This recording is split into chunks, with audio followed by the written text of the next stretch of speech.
शुरू अल्लाह का नाम लेकर जो बड़ा मेहरबान निहायत रहम वाला है। काफ हा या आइन सौद। ये तुम्हारे परवरदिगार की मेहरबानी का बयान है जो उसने अपने बंदे जकरिया पर की थी, जब उन्होंने अपने परवरदिगार को दबी आवाज से पुकारा और कहा कि ऐ मेरे परवरदिगार, मेरी हड्डियां बुढ़ापे के सबब कमजोर हो गई हैं और सर सफेद बालों की वजह से चमकने लगा है। और ऐ मेरे परवरदिगार, मैं तुझसे मांग कर कभी महरूम नहीं रहा और मैं अपने बाद अपने भाई बंदों से डरता हूँ और मेरी बीवी बांझ है, फिर भी मुझे अपने पास से एक वारिस अता फरमा जो मेरी और औलाद याकूब की मीरास का मालिक हो। और ऐ मेरे परवरदिगार, उसको खुश अखलाक बनाइयो। फरमाया, ऐ जकरिया, हम तुमको एक लड़के की बिशारत देते हैं जिसका नाम याहिया होगा। इससे पहले हमने उस नाम का कोई शख्स पैदा नहीं किया। उन्होंने कहा कि परवरदिगार, मेरे यहाँ किस तरह लड़का होगा जबकि मेरी बीवी बांझ है और मैं बुढ़ापे की इस हालत को पहुंच गया कि सूख गया हूं। हुक्म हुआ कि इसी तरह होगा। तुम्हारे परवरदिगार ने फरमाया है कि मुझे ये आसान है और मैं पहले तुमको भी तो पैदा कर चुका हूं और तुम कुछ चीज न थे। कहा कि परवरदिगार, मेरे लिए कोई निशानी मुकर्रर फरमा। फरमाया, निशानी ये है कि तुम सही और सालिम होते हुए 3 रात दिन लोगों से बात न कर सकोगे। फिर वो इबादत के हुजरे से निकलकर अपनी कौम के पास आए तो उनसे इशारे से कहा कि सुबह शाम तस्बीह करते रहो। फरमाया, ऐ याहिया, हमारी किताब को मजबूती से थामे रहो। और हमने उनको लड़कपन ही में दानाई अता फरमाई थी और अपने पास से शफकत और पाकीज़गी दी थी, और वो परहेजगार थे और वो अपने माँ बाप के साथ नेकी करने वाले थे और सरकश और नाफरमान नहीं थे। और जिस दिन वो पैदा हुए और जिस दिन वफात पाएंगे और जिस दिन जिंदा करके उठाए जाएंगे, उन पर सलाम है। और किताब यानी कुरान में मरियम का भी तस्करा करो। जब वो अपने लोगों से अलग होकर मकान के मशरिकी हिस्से में चली गईं, फिर उन्होंने उनकी तरफ से पर्दा कर लिया तो हमने उनकी तरफ अपना फरिश्ता भेजा, सो वो उनके सामने एक खूबसूरत मर्द की सूरत में आया। मरियम बोली कि अगर तुम परहेजगार हो तो मैं तुमसे बचने के लिए रहमान की पनाह लेती हूँ। फरिश्ते ने कहा कि मैं तो तुम्हारे परवरदिगार का भेजा हुआ यानी फरिश्ता हूँ और इसलिए आया हूँ कि तुम्हें पाकीज़ा लड़का बख्शूं। मरियम ने कहा कि मेरे यहाँ लड़का क्यों कर होगा जबकि मुझे किसी मर्द ने बतौर शौहर छुआ तक नहीं और मैं बदकार भी नहीं हूँ। फरिश्ते ने कहा कि यूं ही होगा। तुम्हारे परवरदिगार ने फरमाया कि ये मुझे आसान है और मैं इसे इसी तरीक पर पैदा करूंगा ताकि इसको हम लोगों के लिए अपनी तरफ से निशानी और जरिया रहमत बनाएं। और ये काम मुकर्रर हो चुका है। चुनाचे वो उस बच्चे के साथ हामिला हो गईं और उसे लेकर एक दूर जगह चली गईं। फिर दर्द ज़ेह उनको खजूर के तने की तरफ ले आया। कहने लगी कि काश मैं इससे पहले मर चुकती और भूली बिसरी हो गई होती। तब उनके टीले के नीचे की जानिब से फरिश्ते ने उनको आवाज दी कि गमनाक न हो, तुम्हारे परवरदिगार ने तुम्हारे नीचे एक चश्मा पैदा कर दिया है और खजूर के तने को पकड़कर अपनी तरफ हिलाओ, वो तुम पर ताजा उम्दा खजूरें गिराएगा, तो खाओ और पियो और आंखें ठंडी करो। अगर तुम किसी आदमी को देखो तो कहना कि मैंने अल्लाह के लिए रोजे की मन्नत मानी, तो आज मैं किसी आदमी से हरगिज कलाम नहीं करूंगी। फिर वो उस बच्चे को उठाकर अपनी बिरादरी वालों के पास ले आई। वो कहने लगे कि मरियम, ये तो तूने बुरा काम किया। ए हारून की बहन, न तो तेरा बाप ही बुरा आदमी था और न तेरी माँ ही बदकार थी। तो मरियम ने उस बच्चे की तरफ इशारा किया। वो बोले कि हम इससे कि गोद का बच्चा है कैसे बात करें। बच्चे ने कहा कि मैं अल्लाह का बंदा हूँ, उसने मुझे किताब दी है और नबी बनाया है और मैं जहां हूं और जिस हाल में हूं उसने मुझे साहिब बरकत बनाया है और जब तक जिंदा हूं मुझको नमाज और ज़कात का इरशाद फरमाया है और मुझे अपनी माँ के साथ नेक सुलूक करने वाला बनाया है और सरकशो बदबख्त नहीं बनाया। और जिस दिन मैं पैदा हुआ और जिस दिन मरूंगा और जिस दिन जिंदा करके उठाया जाऊंगा, मुझ पर सलाम है। ये मरियम के बेटे ईसा हैं और ये सच्ची बात है जिसमें लोग शक करते हैं। अल्लाह को शाया नहीं कि किसी को बेटा बनाए, वो पाक है। जब किसी चीज का इरादा करता है तो उसको यही कहता है कि हो जा, तो वो हो जाती है। और बेशक अल्लाह ही मेरा और तुम्हारा परवरदिगार है, तो उसी की इबादत करो, यही सीधा रास्ता है। फिर अहले किताब के फिरकों ने बाहम इख्तिलाफ किया, सो जो लोग काफिर हुए हैं उनको बड़े दिन यानी क़यामत के रोज हाजिर होने से खराबी है।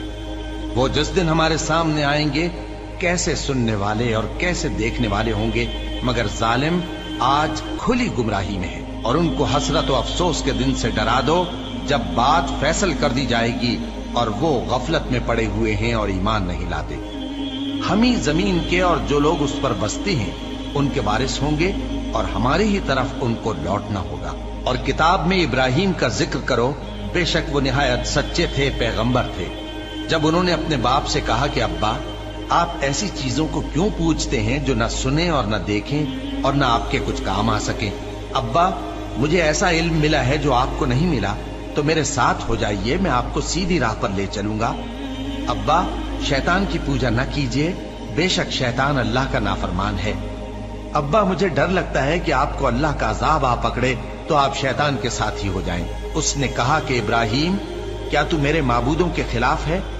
अगर तू बाज ना आएगा तो मैं तुझे संसार कर दूंगा और तू हमेशा के लिए मुझसे दूर हो जा। इब्राहिम ने सलामुन अलैकुम कहा और कहा कि मैं आपके लिए अपने परवरदिगार से बख्शिश मांगूंगा, बेशक वो मुझ पर निहायत मेहरबान है। और मैं आप लोगों से और जिनको आप अल्लाह के सिवा पुकारा करते हैं उनसे कनारा करता हूं और अपने परवरदिगार ही को पुकारूंगा। उम्मीद है कि मैं अपने परवरदिगार को पुकार कर महरूम नहीं रहूंगा। और जब इब्राहिम उन लोगों से और जिनकी वो अल्लाह के सिवा परस्तिश करते थे अलग हो गए, तो हमने उनको इसहाक और इसहाक को याकूब बख्शे और हर एक को पैगंबर बनाया। और हमने उनको अपनी रहमत से बहुत सी चीजें इनायत की और उनका जिक्र जमील बुलंद किया। और किताब में मूसा का भी जिक्र करो, बेशक वो हमारे बरगुजीदा थे और रसूल थे, नबी थे। और हमने उनको तूर की दाहिनी तरफ से पुकारा और बातें करने के लिए नजदीक बुलाया और अपनी मेहरबानी से उनको उनका भाई हारून पैगंबर बनाकर अता किया। और किताब में इस्माइल का भी जिक्र करो, वो वादे के सच्चे और रसूल थे, नबी थे। और वो अपने घर वालों को नमाज और ज़कात का हुक्म करते थे और अपने परवरदिगार के यहाँ पसंदीदा थे। और किताब में इदरीस का भी जिक्र करो, वो भी निहायत सच्चे थे, नबी थे और हमने उनको ऊंची जगह उठा लिया था। ये वो लोग हैं जिन पर अल्लाह ने अपने पैगंबरों में से फजल किया, यानी औलाद आदम में से और उन लोगों में से जिनको हमने नूह के साथ कश्ती में सवार किया, और इब्राहिम और याकूब की औलाद में से और उन लोगों में से जिनको हमने हिदायत दी और जिन्हें बरगुजीदा किया। जब उनके सामने हमारी आयतें पढ़ी जाती थीं तो सजदे में गिर पड़ते और रोते रहते थे। फिर उनके बाद चंद नाखलफ उनके जानशी हुए जिन्होंने नमाज को जाया कर दिया और ख्वाहिशात नफसानी के पीछे लग गए, सो अनकरीब उनको गुमराही की सजा मिलेगी। हाँ, जिसने तौबा की और ईमान लाया और अमल नेक किए तो ऐसे लोग बहिश्त में दाखिल होंगे और उनका जरा नुकसान न किया जाएगा, यानी हमेशा की बहिश्तों में जिसका अल्लाह ने अपने बंदों से वादा किया है कि जो उनकी आंखों से पोशीदा है। बेशक इसका वादा नेकुकारों के सामने आने वाला है। वो इसमें सलाम के सिवा कोई बेहुदा कलाम न सुनेंगे और उनको सुबह शाम खाना मिलेगा। यही वो जन्नत है जिसका हम अपने बंदों में से ऐसे शख्स को मालिक बनाएंगे जो परहेजगार होगा। और फरिश्तों ने पैगंबर को जवाब दिया कि हम तुम्हारे परवरदिगार के हुक्म के सिवा उतर नहीं सकते। जो कुछ हमारे आगे है और जो पीछे है और जो इसके दरमियान है सब उसी का है, और तुम्हारा परवरदिगार भूलने वाला नहीं, यानी आसमान और जमीन का और जो इन दोनों के दरमियान है सब का परवरदिगार। तो उसी की इबादत करो और उसकी इबादत पर साबित कदम रहो। भला तुम कोई उसका हम नाम जानते हो? और काफिर इंसान कहता है कि जब मैं मर जाऊंगा तो क्या जिंदा करके निकाला जाऊंगा? क्या ऐसा इंसान याद नहीं करता कि हमने उसको पहले भी तो पैदा किया था जबकि वो कुछ भी चीज न था? सो तुम्हारे परवरदिगार की कसम, हम इनको जमा करेंगे और शैतानों को भी, फिर इन सबको जहन्नम के गिर्द हाजिर करेंगे और वो घुटनों पर गिरे हुए होंगे। फिर हर गिरोह में से हम ऐसे लोगों को खींच निकालेंगे जो रहमान के मुकाबले में सख्त सरकशी करते थे। फिर हम उन लोगों से खूब वाकिफ हैं जो उसमें दाखिल होने के ज्यादा लायक हैं। और तुम में से कोई शख्स नहीं मगर उसे इस पर गुजरना होगा, ये तुम्हारे परवरदिगार पर लाजिम है, मुकर्रर है। फिर हम परहेजगारों को नजात देंगे और जालिमों को उसमें घुटनों के बल पड़ा हुआ छोड़ देंगे। और जब उन लोगों के सामने हमारी आयतें पढ़ी जाती हैं तो जो काफिर हैं वो मोमिनों से कहते हैं कि दोनों फरीक में से मकान किसके अच्छे और मजलिसें किसकी बेहतर हैं। और हमने इनसे पहले बहुत सी उम्मतें हलाक कर दी वो लोग इनसे ठाट बाट और नुमुद नुमाइश में कहीं अच्छे थे। कह दो कि जो शख्स गुमराही में पड़ा हुआ है, रहमान उसको आहिस्ता आहिस्ता मोहलत दिए जाता है, यहाँ तक कि जब उस चीज को देख लेंगे जिसका इनसे वादा किया जाता है, खा अजाब और खा कयामत, तो उस वक्त जान लेंगे कि मकान किसका बुरा है और लश्कर किसका कमजोर है। और जो लोग हिदायत याब हैं, अल्लाह उनको ज्यादा हिदायत देता है, और नेकियां जो बाकी रहने वाली हैं वो तुम्हारे परवरदिगार के यहाँ सिले के लिहाज से खूब और अंजाम के एतबार से बेहतर है। भला तुमने उस शख्स को देखा जिसने हमारी आयतों से कुफ्र किया और कहने लगा कि अगर मैं अस्सर नौ जिंदा हुआ भी तो यही माल और औलाद मुझे वहां मिलेगा? क्या उसने गैब की खबर पाली है या अल्लाह के यहाँ से अहद ले लिया है? हरगिज नहीं। ये जो कुछ कहता है हम उसको लिखते जाते और उसके लिए आहिस्ता आहिस्ता अजाब बढ़ाते जाते हैं, और जो चीजें ये बताता है उनके हम वारिस होंगे, और ये अकेला हमारे सामने आएगा। और उन लोगों ने अल्लाह के सिवा और माबूद बना लिए हैं ताकि वो उनके लिए मूजिब इज्जत हों। हरगिज नहीं, वो माबूद उनकी परस्तिश से इनकार करेंगे और उनके दुश्मनों मुखालिफ होंगे। क्या तुमने नहीं देखा कि हमने शैतानों को काफिरों पर छोड़ रखा है कि वो उनको खूब उकसाते रहते हैं?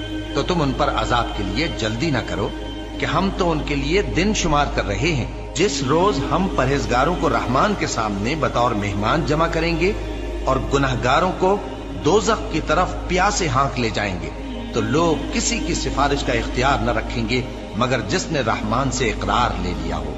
और कहते हैं कि रहमान बेटा रखता है। ऐसा कहने वालों, ये तो तुम बुरी बात जबान पर लाते हो। करीब है कि इस झूठ से आसमान फट पड़े और जमीन शक हो जाए और पहाड़ पारा पारा होकर गिर पड़े कि इन्होंने रहमान के लिए बेटा तजवीज किया। और रहमान को शाया नहीं कि किसी को बेटा बनाए। हर शख्स जो आसमानों और जमीन में है रहमान के रूबरू बतौर बंदा ही आएगा। उसने इन सब को अपने इल्म से घेर रखा और एक एक को शुमार कर रखा है, और ये सब क़यामत के दिन उसके सामने अकेले अकेले हाजिर होंगे।